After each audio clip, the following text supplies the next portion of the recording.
Welcome to my channel Kaniz's kitchen. আশা করছি সবাই খুব ভালো আছেন। আলহামদুলিল্লাহ আমিও খুব ভালো আছি। তো দর্শক, আরেকটা রেসিপি নিয়ে চলে আসলাম। আশা করি সবারই খুব ভালো লাগবে।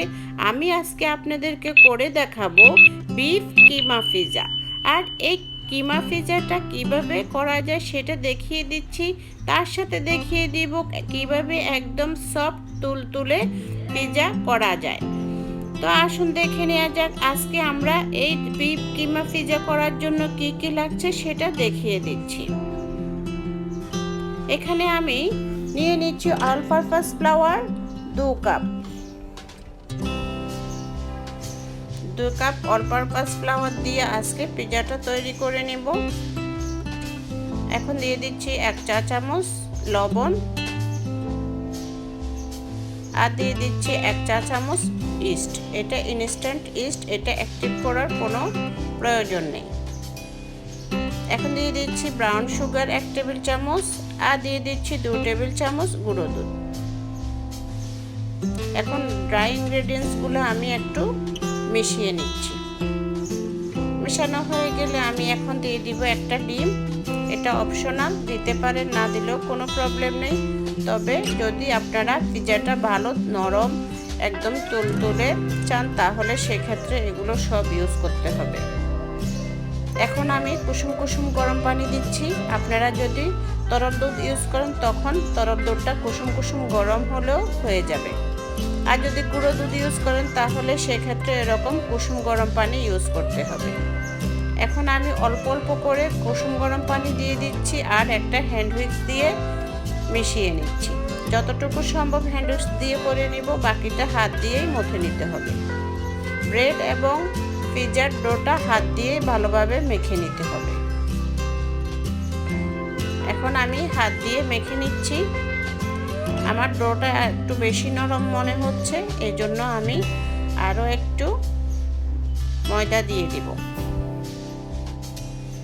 অল্প অল্প করে দিয়ে এটাকে মিশিয়ে নিতে হবে, একসাথে বেশি দিতে যাবেন না, সেক্ষেত্রে ডোটা একদম হার্ড হয়ে যেতে পারে। আমার টোটাল এখানে 2.5 কাপের মতো অল পারপাস ফ্লাওয়ার লেগেছে। এখন দিয়ে দিবে গলানো বাটার 1 টেবিল চামচ পরিমাণ দিয়ে দিচ্ছি, লাগলে পরে দিব। আপনারা চাইলে এখানে নর্মাল রেগুলার তেলও ইউজ করে নিতে পারেন। আমার এখন আর বাটার লাগছে না। আমি ডোটাকে দেখুন ফোল্ড করে করে মথে নিচ্ছি। একদম ভালোভাবে মথে নিলে ভিতরে আর যেন ক্র্যাক না থাকে। এখন আমি একটা বক্সে এই ডোটাকে তুলে নিচ্ছি। আমি সবসময় এরকম বক্সে ব্রেড এবং পিৎজার ডোটা করে থাকি, এতে করে মথে নিতেও খুব সুবিধে হয়। আর বক্সের ঢাকনাটা আটকিয়ে দিলে এতে কোনো বাতাস ঢোকার সম্ভাবনা থাকে না। আমি এভাবে করে আরেকটু ফোল্ড করে করে দেখুন ভেতরে এভাবে করে ডোটা মথে নিচ্ছি। দেখুন কত প্লেন হয়েছে এই ডোটা। উপরে একটু বাটার লাগিয়ে দিব যেন কোনো রকম ডোটা ড্রাই না হয়ে যায়।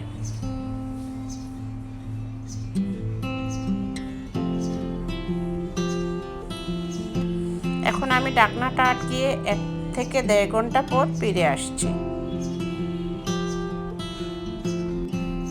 দেখুন পিৎজা ডোটা এখন ফুলে ডাবল হয়ে গিয়েছে আর কত সফট হয়েছে বোঝাই যাচ্ছে।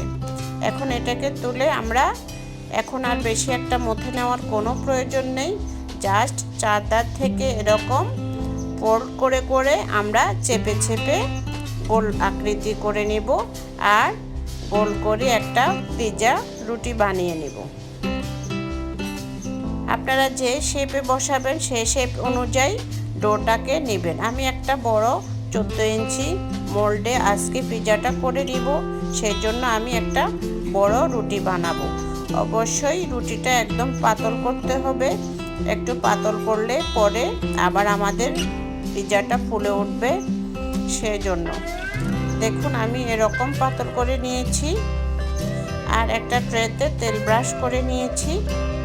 এখন আমি এটাকে ট্রেতে উঠিয়ে নিচ্ছি। এভাবে করে টেনে টেনে ট্রে একদম সমান করে নিব। হাত দিয়ে চেপে চেপে আর সাইডে একটু মোটা আকৃতির শেপ করে নিব। বারবার ঘুরে ঘুরে এটাকে এরকম শেপ করে নিতে পারেন। আমি চারধারে একটু সিজ দিয়ে দিয়েছি, আপনারা দিতে পারেন নাও দিতে পারেন, দিলে তো আরও বেশি টেস্ট মনে হয় সেজন্য দিয়েছি। আর রুটিটাকে একটু টেনে টেনে সিজটাকে মরিয়ে দিতে হবে। দেখুন এভাবে করে চেপে চেপে পোলটা করে নিতে হবে, নতুবা আমাদের এই পিজাটা হওয়ার সময় এটা ফুলে উঠলে খুলে যাবে। সেজন্য অনেক ভালোভাবে চেপে চেপে করে নিতে হবে। আর আবার কিছুক্ষণ পর পর রুটিটাকে চেপে চেপে ছড়িয়ে দিতে হবে। এখন আমি একটা কাঁটা চামচ দিয়ে এটাকে ফুটা করে নিচ্ছি। এটা করলে আমাদের পিজাটা আর মাঝখান থেকে ফুলে উঠবে না, সেজন্য এই কাঁটা চামচ দিয়ে এটা করা। দিয়ে দিচ্ছি এখন আমি পিজা সস। আপনারা চাইলে এখানে টমেটো সসও ইউজ করে নিতে পারেন। পিজা সসের কোনো পরিমাণ নেই, এটা পিজাটা বড় সাইজ হলে পিজা সসটা বেশি করে দিতে হবে। এখন আমি চারধারে একটা ডিমকে জাস্ট ফেটে নিয়ে ব্রাশ করে দিচ্ছি। এটা অপশনাল, দিতে পারেন, না দিলেও কোনো সমস্যা নেই। না দিলে আপনারা এখানে জাস্ট একটু তেল ব্রাশ করে দিতে পারেন, এতে করে পিজাটা সফট হবে। এখন এখানে আমি এই বিফ কিমাটা ইউজ করছি। আর এই বিফ কিমাটার রেসিপি আপনারা আমার এই চ্যানেলের বিফ লাজানিয়াতে পেয়ে যাবেন। আমি ডেসক্রিপশন বক্সে এই বিফ কিমার রেসিপিটা দিয়ে দিব। আমি এখানে 250 গ্রাম বিফ কিমা নিয়েছি আর এভাবে সমান করে দিয়ে দিয়েছি। উপরে দিয়ে দিচ্ছি আমি গুড লাইফ মজ্জারেলা চিজ। আমার এই চিজটা খুব ভালো লাগে, সেজন্য আমি এটা ইউজ করেছি। আপনারা চাইলে যে কোনো চিজ ইউজ করতে পারেন। তো একটু বেশি পরিমাণ দিলে অবশ্যই পিজাটা খুবই ভালো হয়। দিয়ে দিচ্ছি অরিগানো 1 চা চামচ আর দিয়ে দিচ্ছি চিলি ফ্লেক্স পরিমাণ মতো। এখন অরিগানোটা দিয়ে দিচ্ছি। এখানে চাইলে আপনারা মিক্স হার্বও দিতে পারেন আর চিলি ফ্লেক্সটা পরিমাণ মতো দিবেন। জাল বেশি খেতে চাইলে আর একটু বেশি পরিমাণে দিয়ে দিবেন। এখন আমি সৌন্দর্যের জন্য দিয়ে দিচ্ছি ক্যাপসিকাম আর দিয়ে দিচ্ছি অনিয়ন। এটা অপশনাল, সৌন্দর্যের জন্য দিয়ে দিয়েছি।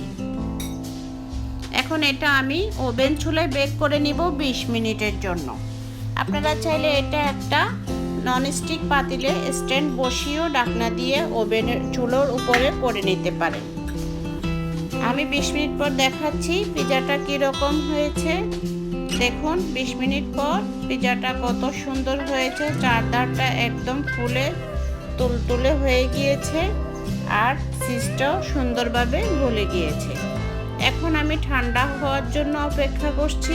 ঠান্ডা হলে আপনাদেরকে আমি কেটে দেখাবো। পিজাটা ঠান্ডা হয়ে গিয়েছে। পিজা কাটারও একটা নিয়ম আছে, আমি সেভাবে কেটে নিচ্ছি। এখন দেখিয়ে দিচ্ছি।